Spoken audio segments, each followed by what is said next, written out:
Sebab itu kita masuk surga tuan-tuan, pakai pahala ke pakai kasih sayang Allah. Lepas tu saya selalu pesan kepada orang-orang yang marah kat kita orang masjid surau ni, apa renggang-renggang ni ustaz, ini semua WHO Yahudi, mana ada pahala. Pahala ni bukan bidang kita. Allah Ta'ala boleh bagi pahala, boleh tarik pahala kepada siapa yang dia kehendaki. Tuan-tuan semayang kerana pahala. Pahala kita perlukan atas dasar mata wang. Dia akhirat ni dia ada currency dia untuk kita bermuamalat. A'udzu billahi minasy syaithanir rajim. Assalamualaikum warahmatullahi wabarakatuh. Bismillahirrahmanirrahim. Alhamdulillah. Alhamdulillahi hamdan katsiran tayyiban mubarakan fihi kama yanbaghi li jalali wajhikal karim wa li 'azimi sultanik. Allahumma salli ala sayyidina Muhammadin abdika wa rasulika nabiyil ummi wa ala alihi wa sahbihi wa sallim. Nawaitu ta'alluma wa ta'lim wa tadhakkura wa tazkir wa naf'a wal intifa' wal ifadah wal istifadah wal hatha ala tamassuki bi kitabillah wa sunnati rasulih wa du'a ilal huda wa dalalah alal khair ibtigha'a wajhillah wa mardatihi wa qurbihi wa thawabihi lillahi ta'ala. Allahumma raddina bi qada'ika wa sabbirna ala bala'ika wa auzi'na syukra ni'maika. Ya Allah, jadikan kami redha menerima segala takdirmu, jadikan kami sabar menerima ujian darimu, dan bimbinglah kami untuk syukur segala nikmat-nikmat-Mu. Terima kasih Yang Besar Al-Fadil Ustaz Pengacara Majlis, yang saya hormati Tuan Sufian Ismail, dan juga para pegawai ahli jawatan kuasa Surah Al-Husna Fasa 12 Presin 9 Putrajaya, rakan-rakan dari geng Surau Putrajaya, seterusnya tuan-tuan guru, para alim ulama, para habaib, muslimin muslimat, hadirin hadirat, dan turut kita raikan para pelayar yang menonton siaran pada malam ini.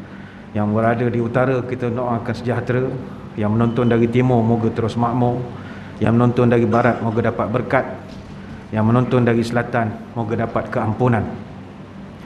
InsyaAllah pada kesempatan malam ini, sempena sambutan Maulid Rasul peringkat surah Al-Husna Fasa 12 Presin 9, kita akan membicarakan satu tajuk moga-moga bermanfaat, iaitu baginda Nabi Muhammad SAW sebagai ikonku. Tamu puji dan syukur dapat kita berkumpul pada malam ini. Sememangnya tuan-tuan, puan-puan, bukanlah sesuatu yang mudah. Saya ucap tahniah kepada seluruh warga surau yang boleh hadir pada kesempatan malam ini. Selepas saya imam masjid, jadi kita tahu bukan senang nak mengumpulkan jemaah. Kerana kita dah hampir setahun lebih begitu selesa sekali melakukan ibadat di rumah. Maka untuk nak menarik kembali jemaah datang ke masjid, ini bukan mudah. Jangankan jemaah, penceramah pun payah nak datang masjid sekarang ini. Sebab dah sedap ceramah bucu katil, la ilaha illallah, main online manjam. Semua online. Semua duduk pakai kain plekat aja atas baju Melayu lah, songkok pakai. Habis ceramah, wallahu alam, terjun tidur terus. Sedap. Bayangkan online, saya dari Kuantan. Kalau online dengan surah Al-Husna, habis majlis tu boleh tidur dah. Ini balik berapa jam lagi. Itulah bercinta, kata orang lagi faham. Bercinta betul. Jadi kalau penceramah, ustaz pun susah, apatah lagi orang biasa. Maka tuan-tuan yang boleh datang ni, kita ucap tahniah. Baik itu kadang-kadang di setengah tempat, di masjid saya sendiri, saya tak benarkan live. Bukan tak nak bagi orang tak datang ke masjid.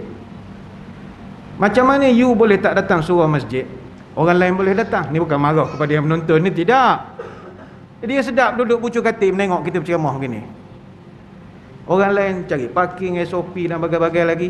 Maka ini kita akan menyebabkan orang makin payah nak datang ke masjid. Ini pandangan peribadi lah, pandangan peribadi. Betul di masjid kami tidak ada live, siaran tertunda. Maghrib you mesti datang, dengar ceramah, habis kita rekod, tapi nanti pukul 10 baru kita siar. Kalau tidak, nyaya kepada orang yang datang. Ini bukan marah, kan ada pula yang tutup telefon dengan. Tak, bukan marah, nasihat. Sebab kita menghadapi kekurangan jemaah yang agak kritikal juga. Macam tuan-tuan baru merasa masuk fasa 4. Kami dah puas dah duduk fasa 4. Bahkan Pahang adalah satu-satunya negeri yang tidak ada medical apartheid. Kami tidak ada membezakan orang doh tak doh, dah tak dah, apa semua tak ada. Tara itu pun susah nak ramai. Sebentar lagi main buat 2 dah 1 dah ni. Sedang kami pun payah. Tapi kita tidaklah mengeluh, tapi kita menganggap ini adalah cabaran untuk nak bangkit kembali daripada fasa pandemik ini masuk kepada fasa endemik dan nak masuk pula kepada suasana yang normal, insya-Allah. Orang yang memang kurang ke masjid, hati ke masjid ni kurang, dia memang sentiasa beralasan. Dan tuan-tuan akan berhadapan dengan golongan ini setiap masa. Bila kita nak orang 2 masuk seorang masjid, mereka marah. Kenapa ada peraturan begini. Baik. Bila tidak ada kehendak 2 tak datang juga. Dia akan tanya pula, kenapa semayang soh jarang-jarang, jarak-jarak renggang-renggang macam tanam pokok getah. Katakanlah hari esok Masjid Nabawi dah start rapat, minggu depan rapat semula. Ada jaminan orang datang? Tak lagi. Dia akan tanya, sampai bila kita ni tak bersalam lepas semayang? Penyudahnya sedar-sedar kiamat tak datang juga masjid. Sementara menunggu hari itu datang sajalah. Kerana di saat kita membicarakan soft tentang sunnah adalah soft, datang masjid surau berjemaah juga adalah sunnah Nabi Muhammad SAW. Cuma kita dalam keadaan sekarang ini pasti ada sedikit perbezaan. Muslimin muslimat sekalian, tajuk kita baginda Nabi Muhammad, ikonku. Pertama, kalimat ikon ini sebenarnya masih diperbahaskan oleh kalangan ahli bahasa. Sebagai contoh kalimat idola. Dulu ramai betul orang menggunakan kalimat idola. Yang ini pun telah dimakzulkan daripada tajuk-tajuk Mauludur Rasul. Sebab Nabi SAW tidak boleh diidolkan. Kerana idola ataupun idol ni worship by the followers. Dia disembah oleh pengikutnya. Dan Nabi itu bukan idol kita. Idol ni kalau dalam bahasa kita berhala lah. Kita tidak menyembah Nabi. Begitu juga ada yang tidak bersetuju menggunakan ikon juga. Sebab ikon pun kata mereka lebih kepada dewa-dewi, sembahan, pujaan dan sebagainya lagi. Maka kalau kita nak menggunakan bahasa yang berunsurkan agama, bahasa yang paling sesuai tajuk kita malam ini adalah Rasulullah SAW sebagai Al-Qudwah. Ini yang terbaik sekali. Kerana Qudwah ataupun Kedwah, ataupun setengah bahasa menyebut Kediyah, maknanya apa-apa yang telah engkau ikuti dan kau biasa dengan benda itu. Sebagai contoh, Al-Qudwah, orang kita lebih masyhur dengan sebutan Al-Uswah. Itu lebih terkenal. Uswatun hasanah. Nabi ni adalah uswah, panutan, patukan, contoh teladan. Maka bagaimanakah kita nak melihat pada malam ini baginda Nabi Muhammad SAW adalah satu contoh teladan bagi kita. Dia bahasa ni tidak boleh ada orang sensitif. Guna perkataan ikon, idol dan bagai-bagai. Ada orang dia terlalu sensitif dengan bahasa. Kami di Masjid Negeri Pahang, sejak minggu lepas kita buat, ada yang tahu ada yang tak tahu, kita buat sejadah disposable. Kita buat sejadah disposable khusus untuk orang musafir, bukan untuk jemaah macam kita ni pakai plekat ni, tak, untuk orang-orang musafir. Tetapi entah macam mana dilaporkan sejadah itu namanya sejadah pakai buang. Teruk kami kena entam. La ilaha illallah. Orang dah tak pandang pada sejadah itu, orang pandang kepada kenapa dinamakan pakai buang. Dan bukan kita yang menamakan benda itu pun. Kita namakan sejadah tu sejadah sejahtera, sejadah tri mesra, mesra musafir, mesra masjid, mesra ibadah. Sebab dia single use, boleh digunakan, buat dengan bahan yang eco friendly. Tapi itulah saya sebut tadi, ada orang dia memang sensitif dengan bahasa. Bila kita menggunakan istilah sejadah pakai buang, bukan kita pun yang menggunakan, mungkin orang yang berkomen ke apa, Allah alam, maka itu menjadi satu isu bagi setengah orang. Jadi malam ni kita tak payah pakai baginda Nabi ikonku, kita pakai tajuk baginda Nabi Muhammad sallallahu alaihi wasallam qudwah ataupun uswah hasanah. Tuan-tuan sekalian, sememangnya sebagai umat kita dikehendaki untuk menjadikan Nabi kita ni sebagai uswah ataupun panutan dan contoh teladan. Sebab itu para sahabat-sahabat Nabi dulu, mereka bersungguh-sungguh ikut Nabi dalam setiap perkara. Pernah sahabat menengok Sayyidina Ali radhiyallahu anhu ketika dia naik kuda.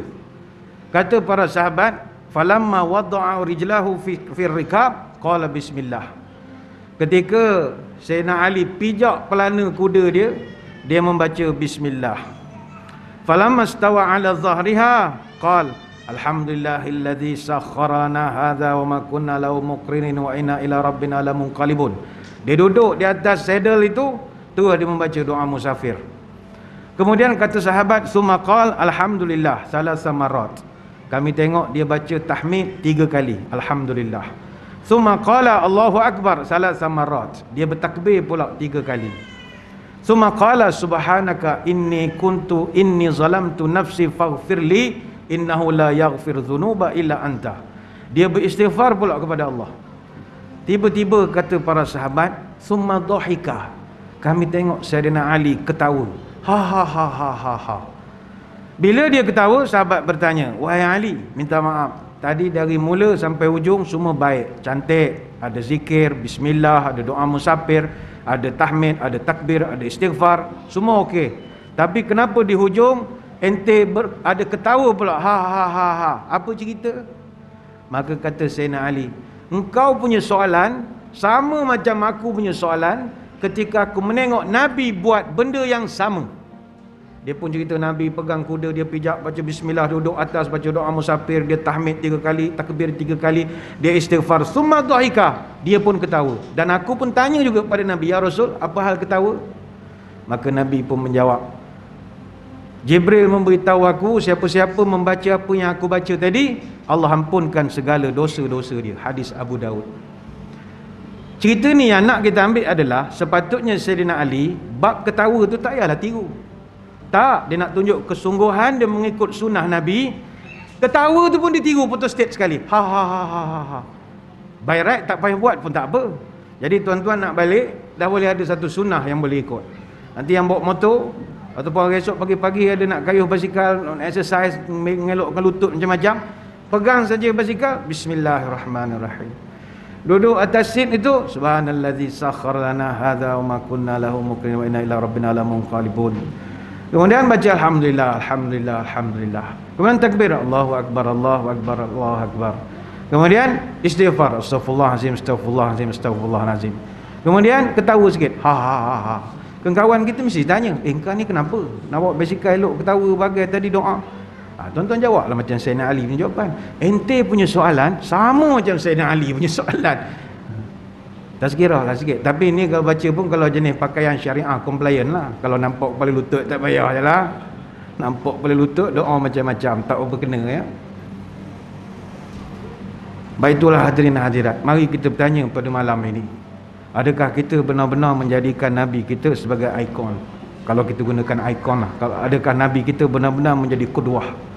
Dalam dunia ni tidak adalah Nabi yang seistimewa Nabi kita, daripada sudut dia menunjukkan kepada kita setiap perkara begitu terperinci sekali. Maaf, bukan kita nak menafikan Nabi-Nabi lain. Penganut atau kaum Nabi-Nabi lain, mereka tak tahu sangat secara terperinci Nabi mereka punya rutin harian. Tak ada sedetail Nabi kita. Nabi kita ni boleh kita tiru start daripada kita bangun tidur sampai kita tidur balik. Sebab para sahabat Nabi ni, dia betul-betul ikut Nabi sehingga kan begitu terperinci susunan syama'il Nabi itu. Luar biasa sekali. Dah kalau Imam Ahmad bin Hanbal rahimahullah, dia orang yang tak pernah jumpa Nabi. Dia sendiri hafal 1 juta hadis. 1 juta hadis. Koleksi bagaimana Nabi berjalan, duduk, baring, bercakap, menjatuhkan hukum, cara Nabi semayang. Imam Ahmad bin Hanbal 1 juta. Imam Bukhari sampai 300-400 ribu hadis. Begitu terperinci sekali. Baik itu kita bangga dalam ramai Nabi-Nabi, Nabi kita lah paling terperinci sekali. Cara hidupnya tak ada masalah untuk kita ikut. Barangkali agak susah nak mencari bagaimana nak ikut cara Nabi Isa makan. Susah nak cari. Boleh, payah nak mencari. Tapi tentang Nabi kita, insya-Allah tak ada masalah. Jumlah Nabi bukan sedikit, tuan-tuan. Dalam satu hadis, Abu Umamah radhiyallahu anhu cerita, pernah Abu Zar Al-Ghifari radhiyallahu anhu tanya kepada Nabi, ya Rasulullah, kam wafa iddatul anbiya? Berapa jumlah Nabi seluruh dunia ini? Nabi menjawab, jumlah Nabi 100,000 wa 24,000. Jumlah Nabi-Nabi ada 124,000 orang seluruh dunia. Wa rusulu min zalika 315 jaman ghafira. Out of 124,000, 315 adalah para rasul daripada 124,000. Kita yang wajib tahunya 25 saja. Adam, Idris, Nuh, Hud, Saleh, Ibrahim, Lut, Ismail, Ishak, Yaqub, Yusuf, Ayub, Syuaib. Apalah sampai ke Nabi kita. Tapi jumlah dia yang sebenar 124,000 orang. Nabi-Nabi, Rasul saja 315. Zaman ghafira, kata Nabi. Jumlah mereka begitu ramai sekali, kata Nabi. Ini hadis riwayat Imam Ahmad. Namun tuan-tuan sekalian, banyak hari antara hari takkan semulia hari Jumaat. Banyak Nabi antara Nabi takkan semulia Nabi Muhammad. Apa sebab? Gema takbir di subuh hari, semayang awal jadikan amalan. Nabi terakhir takkan ada ganti, pribadinya lah yang kekal jadi ikutan. Banyak redup perkara redup alamat hari nak hujan. Banyak hidup perkara hidup, cara hidup Nabi Muhammad sentiasa jadi teladan. Cuma pada malam ini kalau kita nak membahaskan semua peribadi Nabi untuk kita nak jadikan sebagai ikutan, sudah pasti masa tidak mengizinkan. Sebab Nabi ni dia punya akhlak peribadi begitu banyak.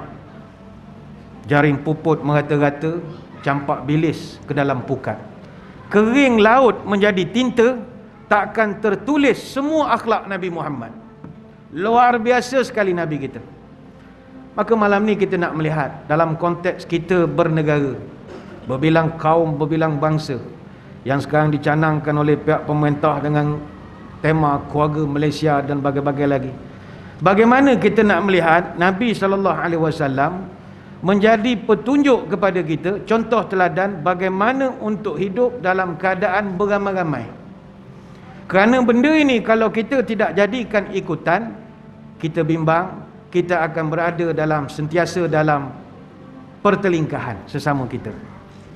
Melayu sama Melayu, Melayu dengan bangsa lain dengan bangsa mereka, dan begitulah seterusnya. Sedangkan Nabi ni setiap perkara dia tunjukkan contoh teladan. Sebab itu dalam Quran Allah Ta'ala menyebutkan surah Al-Anbiya ayat 107, "Wa ma arsalnaka illa rahmatan lil alamin." Aku menghantar engkau wahai Muhammad menjadi rasul, tujuannya nak menjadi rahmat kepada seluruh alam. Para ulama membahaskan ayat yang sangat popular ini. Imam Al-Baydawi dalam tafsirnya menjelaskan, yang dimaksudkan Nabi ini menjadi rahmat kepada sekalian alam. Rahmat ni maknanya kasih sayang. Yang dimaksudkan Nabi ini bawa rahmat adalah Nabi membawa rahmat dan kasih sayang Allah. Allah punya kasih sayang dicurahkan kepada manusia menerusi Rasulnya. Maka apa yang Nabi buat baik pada kita, itu adalah kebaikan yang Allah nak tunjukkan kepada kita. Baik itulah tuan-tuan, rahmat Allah ini benda yang sangat kita perlukan. Kasih sayang Allah. Ayam denak si ayam hutan, bertelur sebiji dimakan musang. Rahmat Allah bagaikan lautan, penyejuk hati jiwa yang gersang. Dalam Quran Allah Ta'ala menceritakan tentang sifat Ar-Rahman, Ar-Rahim. Rahmat dia Allah ulang banyak kali. Allah sebut sifat Ar-Rahman dia sebanyak 57 kali. Allah tunjuk sifat Ar-Rahim dia sebanyak 95 kali. Allah tunjuk sifat rahmat dia sebanyak 70 kali. Sebab itu Nabi baik kepada kita kerana Allah nak baik kepada kita. Allah sayang kita. Marah pula sebab Allah sayang mereka. Allah cinta kepada kita. Allah cinta kepada kita. Baik itu, kalau kita nak menceritakan tentang kasih sayang Rasul, kasih sayang Allah kepada kita, kita bawa analogi beginilah. Katalah 10 orang dalam surau, kita panggil katalah ada 50 orang.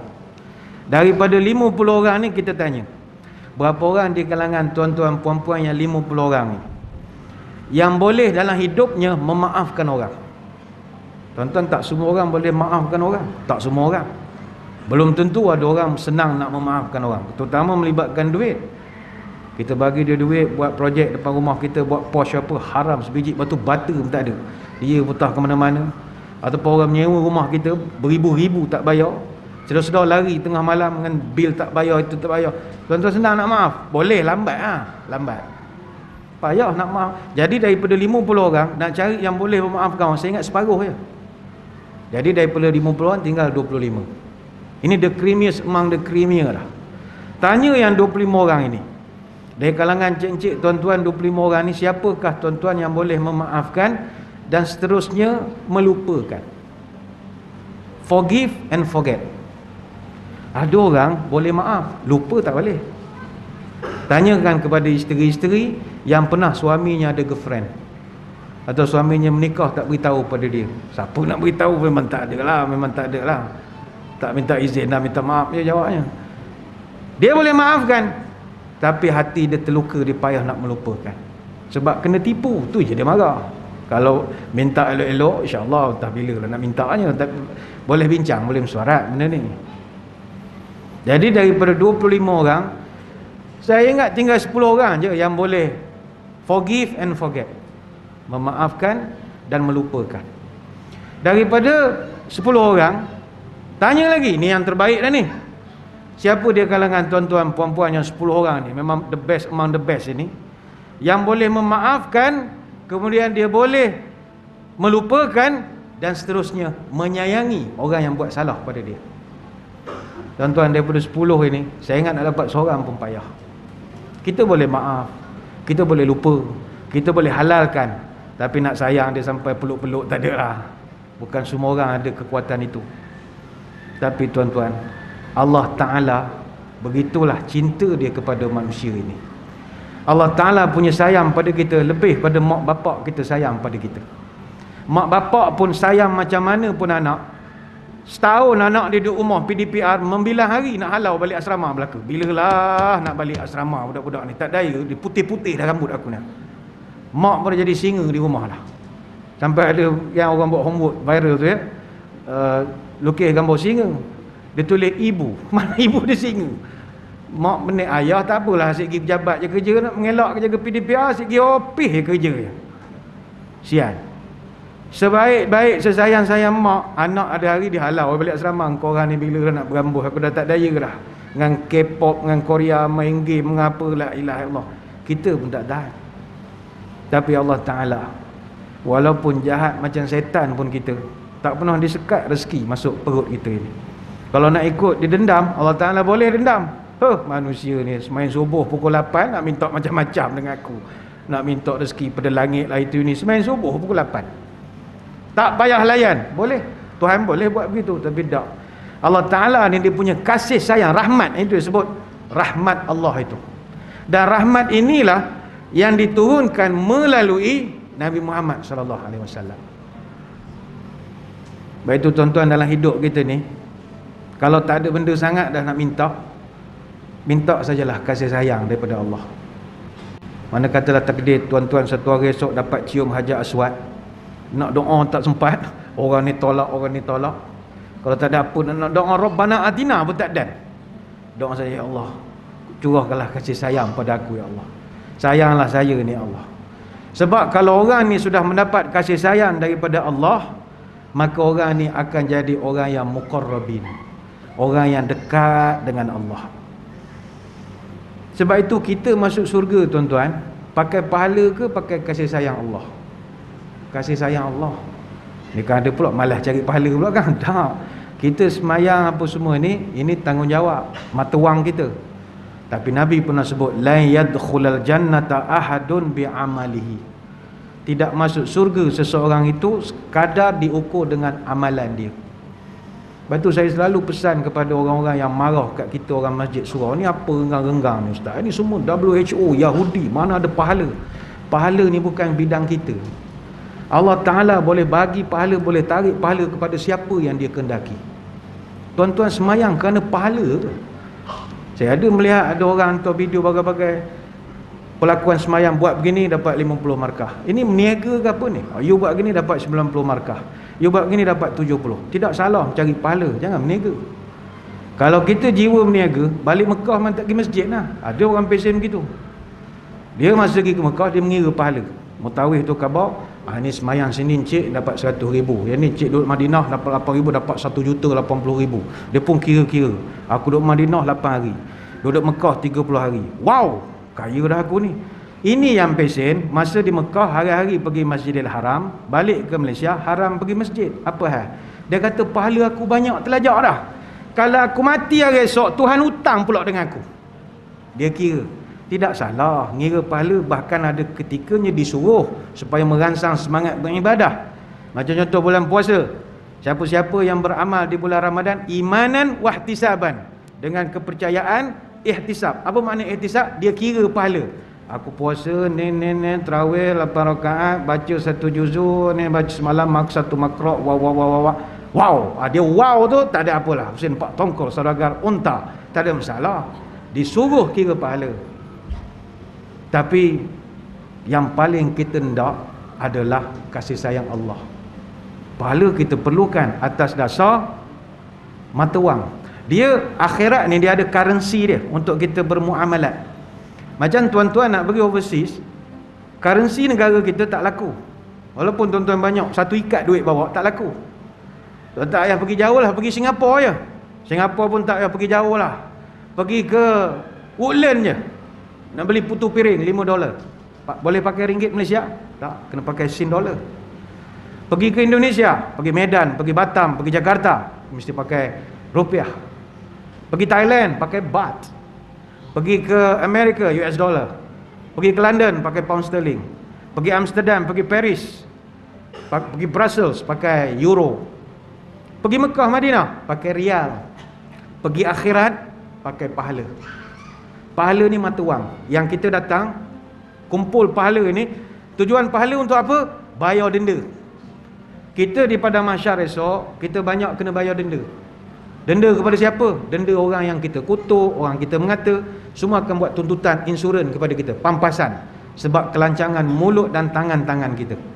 Jadi kita kena kumpul pahala sebanyak mungkin nak bayar denda dan compound. Dalilnya hadis at-tadruna manil muflis. Nabi bertanya, tahukah kamu siapa orang bankrupt? Orang bankrupt, kata Nabi, bawa pahala banyak, dia table depan Allah, pahala haji, pahala umrah, pahala mutawif, pahala muzawir, pahala macam-macam disusun. On paper dia layak masuk surga. Tapi tiba-tiba Nabi cerita datang satu orang buat tuntutan. Ya Allah, ini orang pernah lempang saya. Saya malu. Hari ni saya nak tutup bela. Bayar macam mana? Ambil pahala bagi korang. Dan begitulah dia, pas seorang-seorang bagi, akhirnya pahala dia tinggal kosong. Bila dah habis, datang lagi orang buat tuntutan. Ini orang pernah kecam saya, malu saya. Dia tak minta maaf. Saya nak ganti rugi. Mereka kata, pakcik bayar. Bayar apa? Aku dah tak ada akaun, tinggal kosong dah. Tak apalah pakcik. Pakcik ambil pula dosa budak tu, pakcik pikul pula. Dan ini hadisnya, kita tahu hadis ini. Baik itu pahala kita perlu, tapi matlamat kita paling utama nak masuk surga, rahmat Allah. Tuan-tuan, katalah ada orang non-Muslim, rakan-rakan kita masyarakat Tionghoa, dengar ceramah contohnya dekat tepi jalan, dia rasa nak masuk Islam. Dia pun tertarik dengar azan pun sedap, dia pun mengucap asyhadu an la ilaha illallah wa asyhadu anna muhammadar rasulullah. Tak ada Tuhan lah melainkan Allah, dan aku percaya Muhammad tu memang pesuruh Allah. Tak sempat pergi Jawi, tak sempat pergi daftar, dia melintah jalan depan Petronas, kena langgar lori, meninggal. Masuk surga ke tak? Apa sebab dia masuk? Semayang masjid tak pernah, pergi haji tak pernah, soft rapat pun tak pernah, entah sunat pun belum lagi agaknya. Apa yang menyebabkan kita yakin dia boleh masuk surga? Sebab kita tahu surga Allah atas rahmat belas ihsan Allah. Baik itu ketika Nabi beritahu la yadkhulul jannata ahadun bi'amalihi, kamu tak akan masuk surga dengan amalan kamu. Sahabat terkejut, ya Rasulullah, lagu mana jadi gini pula? Wala anta ya Rasulullah, adakah Tuhan juga tidak masuk surga pakai amalan? La wala ana illa an yataghammadini Allahu birahmatih. Tidak, aku juga nanti masuk surga hanyalah rahmat dan belas ihsan Allah kepada aku saja. Ini hadis riwayat Bukhari dan Muslim. Sebab itu yang nak kita mohon pada Allah kasih sayang, rahmat, belas ihsan. Tolonglah ya Allah, kesianlah saya ya Allah, kesianlah saya ya Allah. Minta dengan Allah rahmat. Ini dimasukkan sebagai rahmat Allah, kasih sayang Allah. Para ulama membahagikan rahmat Allah ini kepada dua pengertian. Pertama, dipanggil sebagai rahmat umum. Yang kedua, rahmat khusus. Rahmat umum ini semua kekayaan duniawi, pangkat, gelaran, kedudukan Allah Ta'ala beri kepada sesiapa saja, hatta kepada non-Muslim sekalipun. Sebab Allah dipegang kepada satu kaedah adil. Man jadda wajada. Siapa usaha, aku beri. Mana kalau orang tu bukan orang masjid, tapi dia usaha, maka dia tetap dapat usaha itu. Baik itulah orang paling kaya di dunia kebanyakannya bukan orang Islam. Dulu Bill Gates, dia punya kekayaan dia 79 bilion US dollar. Kalau dia belanja 1 million sehari, 1 juta sehari dia belanja, dia memerlukan 218 tahun untuk habiskan semua duit dia. Dan kalau dia sedekah 10 dolar setiap seorang manusia di dunia ni, semua manusia dia bagi 10 dolar seorang, dia tetap ada balance dalam poket dia 3 bilion US dollar. Kaya tak kaya? Adakah dia Muslim? Tidak Muslim. Kenapa Tuhan bagi? Tok Imam pula dah motor asyik rosak tengah jalan. Apa hal ni? Kejap poncik macam-macam. Rasa tidak ni? Tak. Ini rahmat Allah yang diberikan kepada sesiapa saja. Rahmat Allah yang kedua, rahmat khusus. Rahmat khusus ni lah yang khusus untuk kita orang Islam, yang berkaitan dengan hidayah, pertolongan, ketenangan, pemeliharaan, taufik, inayah, bimbingan.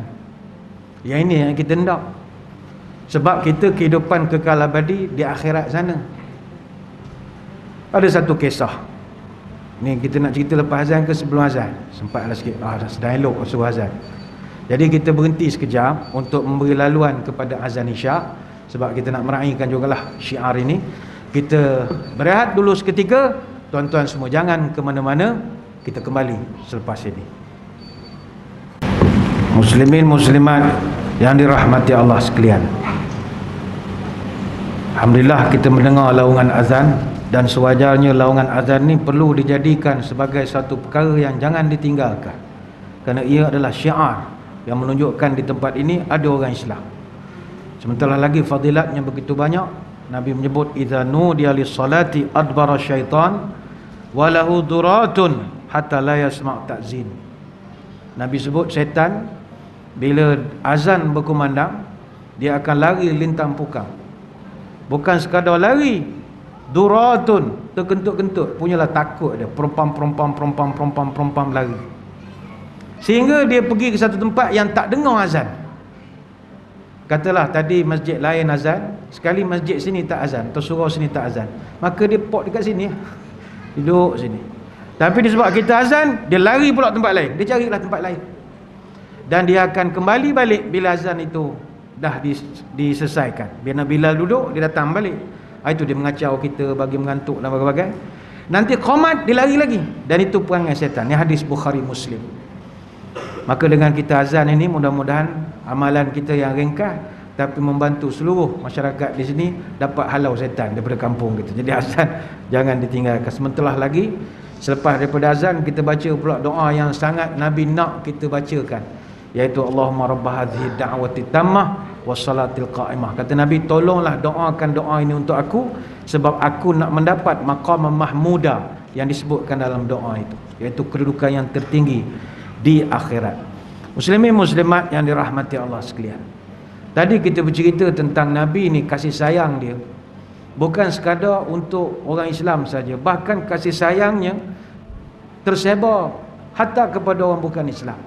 Sebab Allah Ta'ala sendiri, sifat rahmat dia kepada seluruh manusia. Cuma kepada orang Islam, orang beriman, istimewa kasih sayangnya itu. Maka mari kita tanya diri kita pada malam ini, kita sebagai manusia, kita bawa tak budaya rahmat dan ramah ini? Adakah kita menjadi rahmat dan ramah kepada lingkungan, ataupun menjadi rahmat dan ramah kepada sesama Islam saja? Bagaimana dengan orang yang bukan Islam? Dalam Quran, hatta syariat pun Allah Ta'ala sebut, wa ma arsalnaka illa kafatan linnas, dan aku tidak mengutus engkau wahai Muhammad melainkan syariat itu untuk seluruh manusia, bukan untuk orang Islam saja. Sebab itu apabila Allah Ta'ala sebut syariat ini, dia orang bukan Islam pun suka sebenarnya, cuma dia tak nak meluk Islam saja. Saya ambil contoh bab pemeliharaan alam sekitar. Orang Islam punya ajaran lagi bagus, bab pemeliharaan alam sekitar. Orang putih setuju dengan apa yang Nabi SAW berikan garis panduan. Dalam peperangan tidak boleh motong pokok dan berbagai-bagai lagi. Begitu juga dalam perbankan Islam. Maklumat yang saya terima dari rakan-rakan yang duduk di dunia perbankan, di setengah bank yang ada window perbankan Islam ini, kadang-kadang menjejah 70% pelanggan mereka adalah non-Muslim. Dan kadang lebih pada 50% pun ada. Sebab rakan-rakan yang non-Muslim, dia tahu kebaikan muamalat Islam. Dia tahu syariat yang Nabi bawa, yang Allah Ta'ala perintahkan ini baik untuk semua manusia. Sama juga berzakat. Ada satu kes, saya tak sebutlah negeri mana, kalau tak ada rakaman bolehlah sebut negeri mana. Satu orang non-Muslim, orang Cina, kereta dia rosak depan masjid negeri tersebut, saya tak sebut negeri mana. Sambil-sambil dia tunggu orang datang baiki, masjid tu ceramah, suara dengar di luar. Ustaz berceramah cerita tentang kebaikan zakat. Dia pun kata zakat ni membersihkan harta, mengembangkan harta, kalau kita beri ketenangan. Macam kempen PPZ Mawid punya kempen lah. Wah. Jadi tokey ni kebetulan syarikat dia sedang merudum perniagaan. Orang Cina, dia ni orang berniaga. Dia nak tahu apa boleh dapat. Kalau aku spend ni, apa aku dapat. Jadi bila dia dengar ini kalau bayar zakat hati jadi tenang, dia pula sedang gundah gulana. Jadi dia pun terfikir, aku nak try bayar zakat sekali. Dia nak bayar zakat. Dia pergi ke pusat zakat. Terkejut budak kaunter. Encik nak mau apa? Saya mau bayar zakat. Bayar zakat, kita tak boleh terima. Apa, saya punya duit tak nak laku? Dia marah pula. Duit tak sama ke? Satu kerja pula. Artinya dia pun yakin bahawa dengan membayar zakat, hati dia boleh jadi tenang.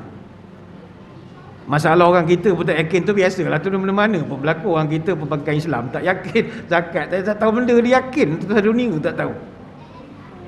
Maka orang bukan Islam pun dia merasa rahmat Nabi. Jangankan bukan Islam tuan-tuan, haiwan pun rasa rahmat, kasih sayang Allah, kasih sayang Nabi pada mereka. Bahkan haiwan pun kita dilarang dalam syariat membebankan haiwan di luar kemampuan dia dari segi pekerjaan.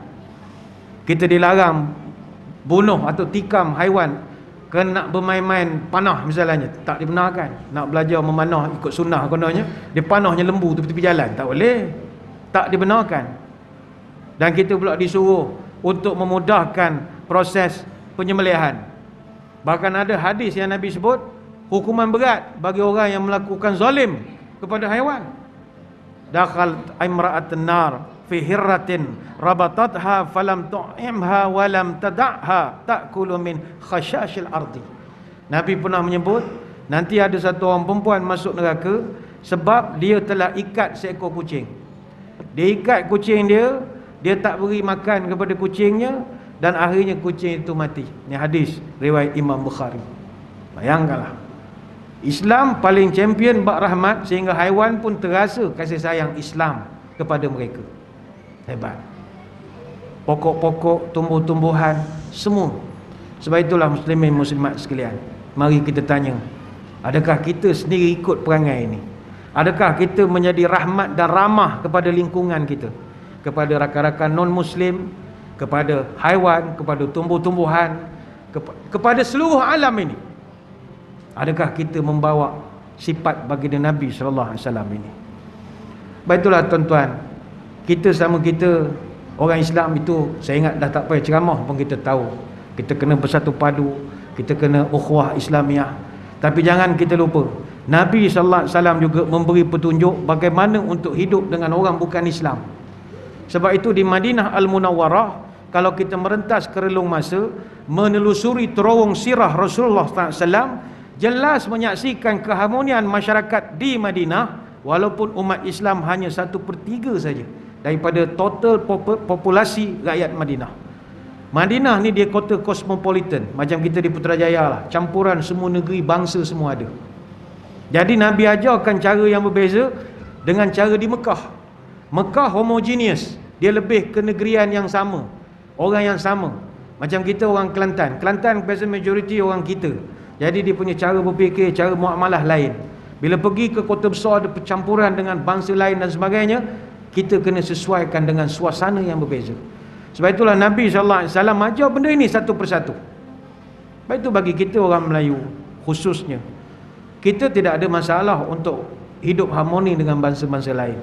Sebab nenek moyang kita dulu zaman Kesultanan Melayu Melaka, 250,000 rakyat di Melaka ketika itu bertutur dalam 25 bahasa, dan kita hidup harmoni 110 tahun. Kita tak ada masalah hidup dengan orang. Masalah orang tak boleh hidup dengan kita, itu bukan masalah kita. Dia tak pandai hidup dengan kita, bukan masalah kita. Kita tak ada masalah hidup dengan orang.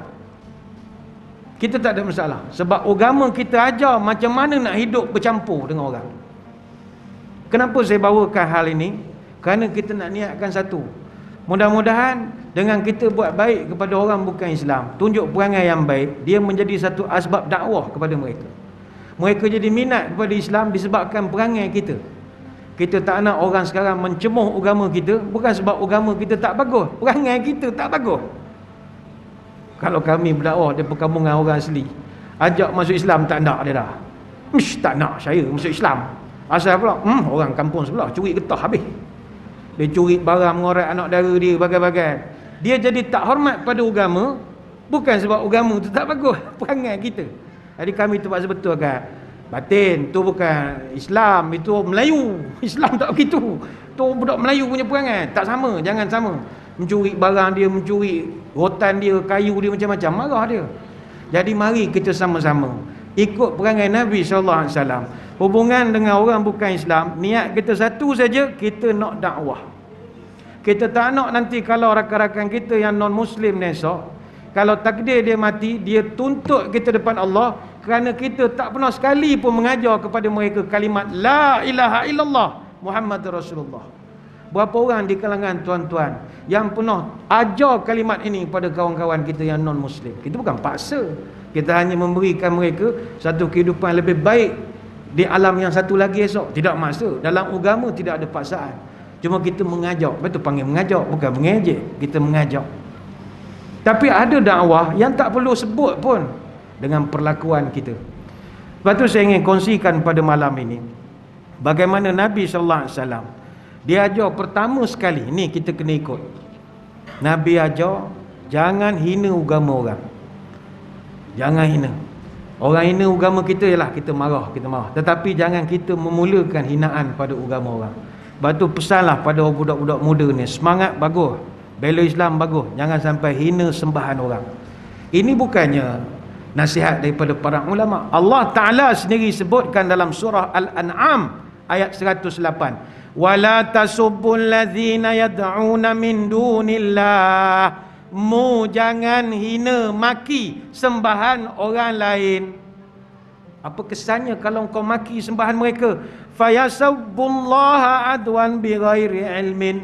Kalau kau maki berhala dia, nanti dia maki pula Allah dan kamu akan hangim satu badan.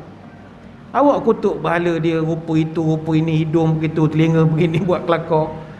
Bila dia marah, dia kutuk Allah Ta'ala, kita pula panas telinga. Akhirnya berlaku pergaduhan. Allah Ta'ala tak benarkan. Bukan kita redha kepada Tuhan dia, tapi nak menjaga keharmonian. Baik itu di dunia ni sekarang tuan-tuan, ada 9,900 agama di seluruh dunia. 70% manusia seluruh dunia memeluk 5 agama paling utama: Islam, Kristian, Hindu, Buddha, Yahudi. Dan setiap agama ni ada kepercayaan masing-masing. Itu belum agama-agama yang tak pernah ada di negara kita.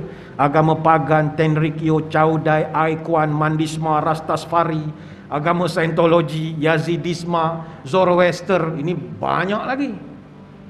Bukan kita mengatakan semua agama sama. Tidak. Agama terbaik tetap Islam. Dan ini kita, dalaman kita tahu agama terbaik. Tuhan yang paling benar Allah. Tetapi dalam masa yang sama, jangan hina agama orang. Ini siapa yang ajar? Allah yang ajar. Jadi didik anak-anak kita, jangan hina agama orang. Mudah-mudahan rakan-rakan kita yang non-Muslim, kalau ada yang menonton siaran ni pun, mereka juga jangan hina agama orang juga. Jadi kita sama-sama, bab agama jangan usik-musik, bab lain tak ada masalah. Bab agama jangan usik-musik. Kemudian agama kita juga mengajarkan, pernah sahabat bertanya kepada Nabi, dalam kita dengan orang bukan Islam ni ya Rasulullah, boleh tak kita doakan mereka? Saya teringat Pulau Pinang dulu pernah kena musibah banjir, kalau tak salah saya, yang masa tu Ketua Menteri dia menangis buat sidang video tu. Lalu ada orang mungkin semangat politik ke apa, kutuk. Bukanlah cerita politik, tapi tak payahlah doa ke Pulau Pinang, ambil lantak tenggelam semua. Baik tuan-tuan, kita manusia, politik tu cerita lain. Dalam agama ajar tak cara begitu? Tidak. Agama kita bahkan tidak melarang kita mendoakan yang baik-baik kepada orang bukan Islam. Tak jadi masalah. Bahkan kita digalakkan pula doa supaya mereka dapat hidayat. Berapa orang di kalangan kita malam ni yang pernah doakan hidayat kepada orang bukan Islam? Kalau tak nak berceramah ataupun mengajak mereka masuk Islam pun, doa mereka masuk Islam berapa orang? Tak ramai. Nabi itu dia fikir agama. Dia fikir bagaimana nak jadikan rakan-rakan bukan Islam ini supaya sembah Allah Ta'ala, bukan secara paksaan. Dia doa. Pernah sekali Abu Hurairah radhiyallahu anhu cerita, qadima Tufail wa ashabahu faqalu. Satu hari datang At-Tufail, seorang sahabat datang, dan beberapa orang sahabat yang lain datang jumpa Nabi. Dia mengadu, ya Rasulullah, inna dausan qad kafarat wa abad. Ya Rasulullah, puak-puak kabilah Daus kurang hajar ya Rasulullah, biadab pada kita orang Islam.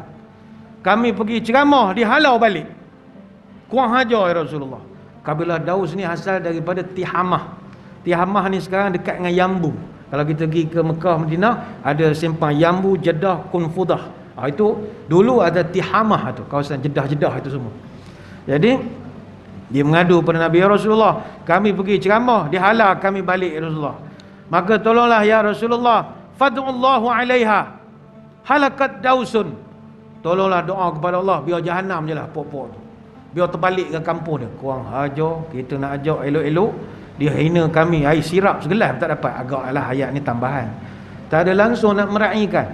Doakan biar halakat dausun, biar hancur lebur, mampus belaka, bahasa kita lah. Apa jawab Nabi? Nabi kata, Allahumma hdi dausan wa a'ti bihim. Nabi tak layan kutuk-kutuk ni. Dia angkat tangan berdoa, ya Allah, berikanlah taufik hidayat kepada kabilah Daus dan lembutkan hati mereka datang berjumpa dengan aku. Hadis Bukhari Muslim. Dan doa Nabi mustajab. Satu kampung lepas tu masuk Islam. Mari kita tanya pada malam ini, berapa orang di kalangan kita yang doakan kepada rakan-rakan non-Muslim? Berapa orang di kalangan kita yang pernah doa taufik hidayat kepada Bill Gates? Di saat kita marah ni, Bill Gates punya kerja ni COVID, ada tak doakan dia? Ya Allah, kalau betul Bill Gates punya kerja lah semua cocok-cocok vaksin, ya Allah beri taufik hidayat pada dia, ya Allah, bagilah dia sedar, ya Allah, biarlah malam dia mimpi jadi baik pagi esok, ya Allah. Doakan, doakan. Nabi doakan. Umar Al-Khattab tu hasil doa Nabi itu, didoakan kepada orang yang bukan Islam. Saya mencadangkan kalau tuan-tuan nak doakan hidayat ni, doakan kepada orang kaya-kaya di Malaysia. Bagus, ramai yang bukan Muslim, ramai yang bukan Muslim. Misalnya Tan Sri Robert Kwok Hok Nien. Tuan-tuan angkat tangan berdoa senyap-senyap lah, ya Allah berilah taufik hidayat kepada Robert Kwok, ya Allah. Kaya tuan-tuan, dia nombor 1 Malaysia, 12.6 bilion US dollar dia punya kekayaan. Dia orang ke 171 paling kaya dalam dunia. Tuan-tuan bayang kalau dia masuk Islam, berapa faedah kita dapat? Setakat masjid surau nak minta kipas helikopter, dia senyum lah. Ingat dengan helikopter dia boleh bagi.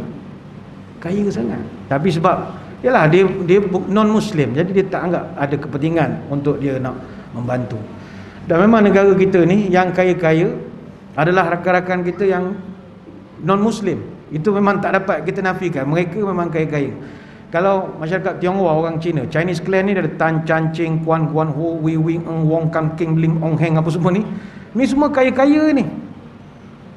Macam kita keluarga Melayu ada tapi tak kaya. Jawa, Bugis, Banjar, Boyan, Kampar, Kerinci, Mendailing, Minangkabau, Rawa, Johor Riau. Tapi tak adalah kaya sangat. Tapi kalau orang Cina ni, keluarga Cina paling kaya keluarga Lim, 12.27 bilion aset klan mereka saja. Lim punya grup saja. Dia ada pula grup Li 8.6 bilion. Dia memang ada majalah Forbes, dia senaraikan klan-klan ni berapa kekayaan. Kita tak dengki. Kita cukuplah apa yang ada, alhamdulillah, naik pangkat lebih kurang. Tidur tak perlu makan ubat tidur, bangun tidur boleh terus boleh duduk. Itu cukup dah, nikmat sangat dah. Ada orang lain nak bangun pun bersilat ni, slip disc lah, itulah sakit belakang itu ni. Kita syukur apa yang ada. Tapi mari kita doakan mereka supaya dapat hidayat daripada Allah. Pernah juga berlaku, kata Abu Musa al-Asy'ari, kana al-yahud yata'atasuna 'inda an-nabi yarjuna an yaqulu lahum yarhamukumullah. Kata Abu Musa, dulu orang Yahudi dia ada satu perangai, setiap kali nak bersin dia cari Nabi. Asal dia nak acum dia cari Nabi. Apa sebab? Bukan dia nak jangkitkan penyakit, tak. Dia nak suruh Nabi doakan kepada mereka, yarhamukumullah, moga Allah rahmati kamu. Tapi Nabi tak adalah doa sampai tahap itu. Bila dia bersin, acum, Nabi tidak baca, Nabi baca yahdikumullah wa yuslih balakum. Moga-moga Allah beri hidayat pada kamu dan elokkan hidup kamu. Nabi tetap doakan. Doakan moga kamu diberi hidayah oleh Allah. Boleh tak kita doakan perkara duniawi kepada orang bukan Islam? Dia selamat, sihat, dapat rezeki, diberi kesihatan. Boleh atau tidak? Bagi orang yang semangat lain, nak gaduh je kerjanya, tak payah doa biar dia meninggal cepat saja. Agama mengajarkan orang bukan Islam pun doakanlah yang baik-baik pada mereka. Contoh, kalau dia sakit, doakan dia sembuh, tak ada masalah. Doakan dia sembuh. Macam ada doktor ke orang kerja hospital, mereka pun tanya, Ustaz, boleh ke kami doakan orang la ilaha illallah? Agama ni adalah dakwah. Kita doa kepada mereka, mudah-mudahan mereka ni jadi baik. Macam tadi contoh kes berlaku di Pulau Pinang, ramai orang bukan Melayu kena banjir. Boleh tak kita doa semoga mereka ni dipermudahkan hidup? Boleh, tak ada masalah. Disuruh oleh agama. Yang macam dalil kita sebut tadi, Nabi doakan kepada orang Yahudi, yahdikumullah wa yuslih balakum. Moga awak dapat hidayah dan Allah elokkan masalah kamu. Teringat saya, mohon izin sikit masa lagi ya. Teringat saya satu riwayat, kata Abu Sa'id Al-Khudri radhiyallahu anhu, pernah sekali kata Abu Sa'id, saya dihantar oleh Nabi pergi buat kerja-kerja perisikan. 5-6 orang sahabat pergi lalu di satu kampung non-Muslim. Sampai di kampung itu, kami minta air sirap. Saya suka istilah air sirap lah, mana ada air sirap zaman itu. Minta air segelas lah. Bolehlah minta air segelas. Ketua kampung tu tak bagi. Dia kata kami tak minat orang Islam. Dah pergi balik. Dia memang benci ke orang Islam. Abu Sa'id dan kawan-kawan keluar cari bekalan tempat lain, buat kemah di luar. Tiba-tiba tengah malam, kata Abu Sa'id, faludira sayyiduhum fa'atauna.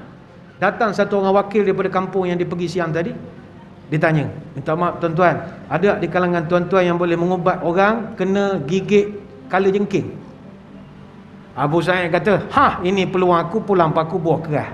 Siang tadi minta sirap segelas pun tak bagi, malam dia cari minta tolong orang. Abu Sa'id kata, saya pada dia tak erti pun sebenarnya, saja nak lepas geram je. Saya pandai. Cik boleh ke ubat orang kena kala jengking? Boleh tak cik, tolonglah ketua saya kena gigit. Ketua awak yang tak nak bagi sirap tadi? Ni contoh ayat saya saja. Kata Abu Sa'id, boleh, tapi la arqihi hatta ta'tuna ghanaman. Aku tak akan ubati dia, rawat dia selagi engkau tak bagi upah kambing seekor. Aku nak kambing seekor. Jawab dia wakil orang kampung ni, fa inna nu'tikum 30 syatan. Gini lancik, kalau ketua kami sembuh, jangankan seekor, kami bagi 30 ekor kambing. Wow, 30 ekor. Abu Sa'id sebenarnya dia cerita, aku pun tak tahu nak baca apa sebenarnya, tapi sakit hati punya pasal. Dia pun pergilah, faqabilna faqara'tu alai alhamdulillah 7 marat. Kata Abu Sa'id, aku pergi ke kampung tu semula, tengok tok batin dia tengah terbaring, tak tahu nak baca apa. Jadi faqara'tu alai alhamdulillah, aku baca Fatihah 7 kali. Tapi yakinlah baca Fatihah, yakin. Fabara'a, tiba-tiba sembuh, bengkok tu surut. Maka walhasil wa qabatnal ghanam, tak pasal-pasal dapat 30 kambing. Sudah balik bawa kambing pergi ke kemah.